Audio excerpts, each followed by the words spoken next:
Consommer de seconde main, est-ce forcément mieux? Si l'achat d'occasion est plébiscité par les Français qui veulent faire des économies en protégeant l'environnement, des chercheurs mettent en garde, la seconde main favorise la surconsommation.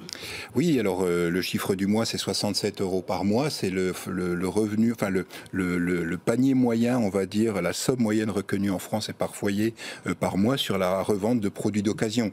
Alors ça va du jeu vidéo aux habits, bien entendu, on connaît. La moyenne européenne est à 77 €. Ce qui est intéressant de constater, c'est que par contre, ce panier moyen de 67 € passe à 103 € sur les 18-35 ans. Alors effectivement, on pourrait se dire que c'est plutôt un réflexe... Pardon ? C'est plutôt contradictoire pour cette... Oui, ceci dit, les Gen Z ou les millennials ont plutôt intérêt, c'est plutôt en nombre. C'est-à-dire si ce panier est important, c'est parce qu'ils achètent plusieurs fois par mois plutôt qu'une seule. Mais ce qui est un peu contradictoire, c'est justement ce que vous dites et ce que je viens d'affirmer, c'est que on pourrait penser que c'est pour consommer moins, mais malheureusement c'est pour consommer mieux, plus.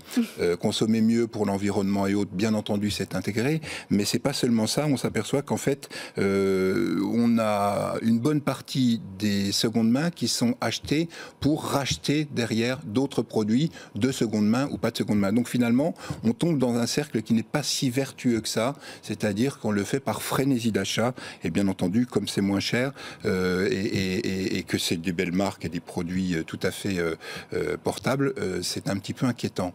Donc on se retrouve avec un syndrome qu'on appelle la polyphasie cognitive, voilà, ou le syndrome de l'élastique, c'est-à-dire que cette génération est capable de descendre dans la rue pour défendre le climat et autres. C'est aussi celle qui a tendance à surconsommer dès que le produit est moins cher, qu'il soit d'occasion ou alors qu'il soit sur des fast fashion type Shine et autres. Voilà, donc la polyphasie cognitive, on peut aussi dire la boulimie d'achat, c'est plus simple. Quelque part, oui, tout à fait. Jean-Marc, merci beaucoup. Je rappelle que vous êtes directeur général d'Eltavia Shoppermind. C'est la fin de cette émission. Merci de nous avoir suivis.